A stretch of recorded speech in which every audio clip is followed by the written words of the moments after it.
क्रिस्त में मेरे प्यारे भाइयों और बहनों, वर्ष का 22वां इतवार है। William Barclay the Scottish theologian एक बार रोम के एक कारावास में कैद एक रब्बी के बारे में लिखते हैं। कारावास में उस रब्बी को मिनिमम खाना और पीने के लिए पानी दिया जाता था ताकि वह रब्बी जीवित रह सके। कुछ ही महीनों में रब्बी काफी कमजोर पड़ जाते हैं और धीरे धीरे से बीमार पड़ जाते हैं और उनको डॉक्टर की मदद की जरूरत थी।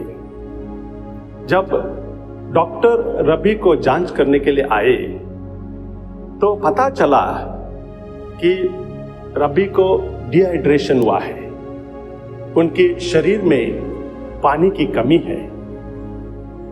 यह रिपोर्ट सुनकर कारावास के ऑफिशियल्स कंफ्यूज में रह जाते हैं, क्योंकि उन लोगों ने कभी भी उस रब्बी को पानी का कम होने नहीं दिया। खाना तो मिनिमम दिया करते थे, पानी भी जीविता के लिए दिया करते थे। इसलिए वे जानना चाहते थे कि रब्बी को डिहाइड्रेशन कैसे हुआ है, उनके शरीर में पानी क्यों कम हो गया है। इसलिए जो कारावास में गार्ड थे उनको सतर्क किया गया और उसके बाद पता चला कि जब भी रब्बी अपना प्रेयर के लिए बैठते थे तो प्रेयर करने से ठीक पहले जो पानी उन्हें दिया गया था उससे वो अपना पैर, अपने हाथ, अपना चेहरा धोया करते थे और खाना खाने से पहले भी उसी तरह अपने पैर, अपने हाथ, अपना चेहरा धोया करते थे। इसके वजह से उनके लिए पीने के लिए पानी बहुत ही कम बचता था, इसलिए धीरे धीरे से बीमार पड़ जाते। क्रिस्त में मेरे प्यारे भाइयों और बहनों, ऐसे बहुत सारे लोग हैं जो नियमों का पालन तो करते हैं, परंतु केवल नियमों का पालन करने से हम लोग धार्मिक नहीं बन सकते, रिलीजियस नहीं बन सकते। इसीलिए आज के भजन अनुवाक्य में हम लोगों के लिए एक महत्वपूर्ण सवाल पूछा गया है कि कौन रिलीजियस हो सकता है। सवाल यह है कि ए प्रभु, कौन तेरे शिविर में प्रवेश कर पाएगा, कौन धार्मिक व्यक्ति है। और इसी भजन अनुवाक्य में जो स्रोत है अध्याय 14 पद संख्या 2 से 5 में इस सवाल का जवाब भी दिया गया है। जवाब है, जिसका आचरण निर्दोष है, जो सदा सत्कार्य करता है और जो हृदय से सत्य बोलता है, जो अपने भाई को कभी ठगता नहीं है और अपने पड़ोसी की निंदा नहीं करता है। जी हाँ प्यारे भाइयों और बहनों, यह सारी चीजें हमें ईश्वर की एक महान आज्ञा के ओर संकेत करता है। वो महान आज्ञा है कि हमें अपने प्रभु ईश्वर को पूरे हृदय से, पूरे शक्ति से, पूरे मन से प्यार करना है। और दूसरी आज्ञा है कि जैसे हम अपना प्यार करते हैं वैसे ही हमें अपने पड़ोसी का, दूसरों का भी प्यार करना है। इसलिए संत यूहन्ना अपने पहले पत्र में अध्याय 4 पद संख्या 20 में हम लोगों को एक चेतावनी देते हुए कहते हैं कि यदि कोई यह कहता है कि ईश्वर को हम बहुत प्यार करते हैं परंतु अपने भाई से बैर करता है तो व्यक्ति झूठा है, इज अ लायर। इसलिए प्यारे भाइयों और बहनों, दिल या हृदय स्वच्छ होना जरूरी है।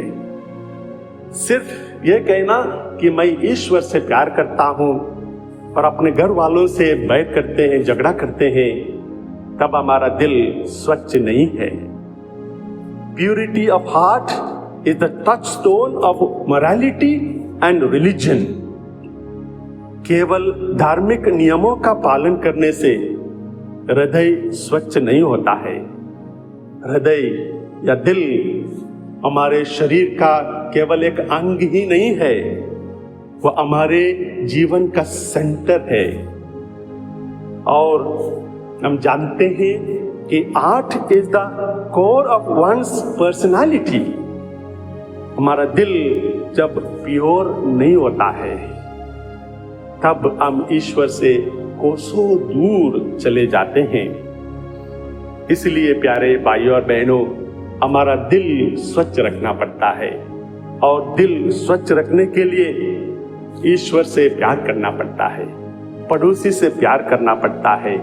इसलिए संत पौलुस रोमियो को लिखते हुए अध्याय 5 पद संख्या 5 में कहते हैं कि आश्वासन देते हैं, ईश्वर का प्रेम हमारे हृदय में उमड़ पड़ता है। पवित्र आत्मा के जरिए ईश्वर हम लोगों को भरपूर मात्रा में प्यार देते हैं। अगर हमारा हृदय ईश्वर का प्रेम से भरा हुआ है, तब हम जरूर ईश्वर के सानिध्य में प्रकट होंगे, जरूर हम ईश्वर के निवास स्थान में होंगे। इसलिए जो बात आज के स्तोत्र में लिखा है कि कौन ईश्वर के निवास में रहेगा, वो बात सच हो जाती है। अगर हमारा हृदय में प्रभु के लिए प्रेम है, एक दूसरे के लिए प्रेम है, तो प्यारे भाइयों और बहनों, आज का दूसरा पाठ संत याकूब की बात हमारे जीवन में करने के लिए हमें मजबूत करता है।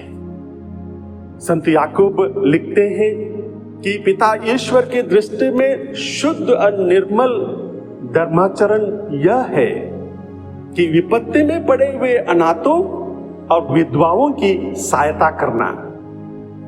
जो व्यक्ति अपने दिल में ईश्वर के लिए जगह रखता है, जिसका हृदय निर्मल है, कोमल है, वो कभी रुकता नहीं है।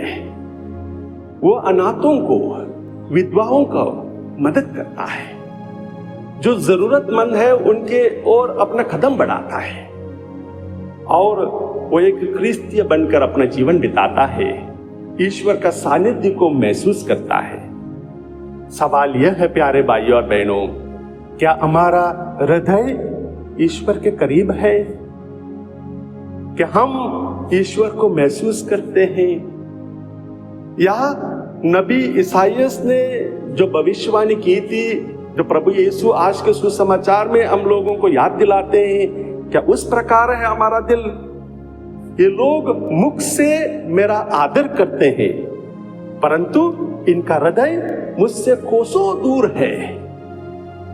केवल प्रार्थना बोलना, रोजरी माला विनती बोलना, मिस्सा अटेंड करना, बाइबल को पढ़ना, इससे हम लोग ईश्वर के करीब नहीं आ सकते। Only having lip service is purely hypocrisy.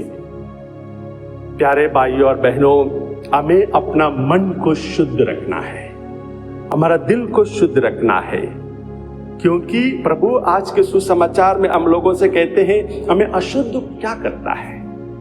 जो हमारे अंदर से जो बुराई बाहर निकलती है, वही हमें अशुद्ध कर देता है। हमारे मन में किस तरह के विचार रहते हैं, किस प्रकार हम लोग सोच रखते हैं, किस प्रकार के सोच से हम लोग अपना जीवन आगे बढ़ाते हैं, यह बहुत महत्वपूर्ण है। क्या बाहरी दिखावे के लिए हम अच्छे कपड़े पहनते हैं, घर का पुताई करते हैं, सबके सामने अच्छी तरह से व्यवहार करने लगते हैं, परंतु मन में, हृदय में कटुता रखते हैं, दुश्मनी रखते हैं? ऐसे करने से हम ईश्वर के करीब नहीं रह सकते, हम ईश्वर के कोसों दूर चले जाते हैं। इसके लिए प्यारे भाइयों और बहनों, हृदय स्वच्छ रखने के लिए, ईश्वर का सानिध्य को महसूस करने के लिए हमें रोज प्रार्थना करना होगा, अच्छे विचार अपने मन में रखने होंगे, और जब हम लोग प्रभु का सुसमाचार को पढ़ते हैं, बाइबल को पढ़ते हैं, तो उसको अपने जीवन में अमल करना होगा, लागू करना होगा। याद रखिए, संत पौलुस का कोरिन्थियों को लिखे हुए पहला पत्र को अध्याय 13 को प्यार के बारे में लिखा है। प्यार घमंड नहीं करता, प्यार डींग नहीं मारता, प्यार धोखा नहीं देता, प्यार सहनशील है, प्यार दयालु है। जिसके दिल में प्यार है, जिसके दिल में ईश्वर के लिए प्यार है, जिसके दिल में दूसरों के लिए प्यार है, वो ईश्वर के सानिध्य में रहता है। आइए हम एक अच्छा क्रिस्तीय जीवन बिताने के लिए कोशिश करें, ताकि एक दिन हम सब ईश्वर के निवास स्थान में रह सके। आमीन।